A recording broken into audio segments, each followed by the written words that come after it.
Perkenalkan, nama saya David Ramadan. Nama saya Riza Aulia Putri. Nama saya Desita Murala. Perkenalkan saya Sandra Desmond. Nama saya Bintang Permatasari.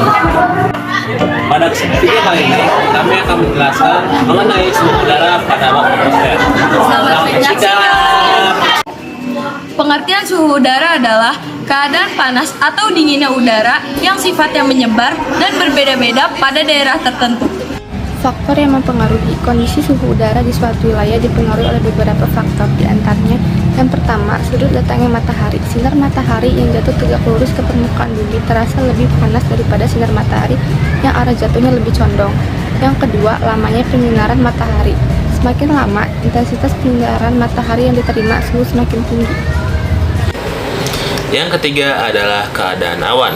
Semakin banyak awan di suatu daerah atau suatu tempat, maka daerah tersebut semakin sejuk. Dikarenakan kenapa? Yang seharusnya cahaya matahari masuk langsung ke permukaan bumi itu terhalangi oleh awan. Maka dari itu, suatu daerah yang tertutupi oleh awan banyak, biasanya daerahnya itu sejuk karena sinar matahari yang seharusnya masuk terhalangi oleh awan. Yang selanjutnya adalah keempat, yaitu ketinggian suatu tempat. Semakin tinggi suatu tempat atau suatu daerah, maka semakin rendah suhu udaranya atau semakin dingin. Sebagai contoh adalah Gunung Everest atau gunung yang ada di Papua, yaitu Gunung Jayawijaya.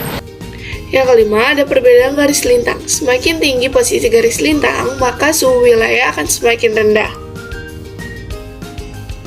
Satuan hitung pada suhu. Yang pertama tuh ada skala Celcius.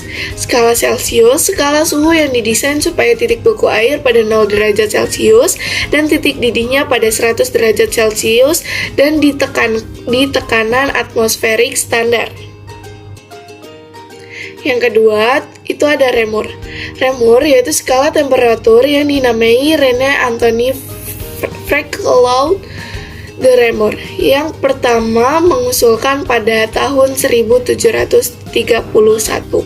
Yang ketiga yaitu ada Fahrenheit. Namanya berasal dari ilmuwan Jerman yang bernama Gabriel Fahrenheit. Dalam skala ini titik beku airnya adalah 32 derajat Fahrenheit dan titik didih air adalah 212 Fahrenheit. Yang terakhir ada Kelvin, suatu pokok untuk besaran suhu termodinamika dalam sistem satuan internasional. Selanjutnya ada alat ukur. Alat ukur yang digunakan pada satuan suhu ini yaitu termometer. Yang mencatat variasi suhu dalam jangka waktu tertentu disebut termograf. Sedangkan teknologi inframerahnya yang digunakan termograf untuk mendeteksi distribusi termal atau suhu yang ada pada suatu objek disebut termografi. Kemudian hasil pencatatannya ini berupa grafik suhu atau pencatatan visual yang disebut termograf. Sekian dari kami. Terima kasih. Wassalamualaikum warahmatullahi wabarakatuh.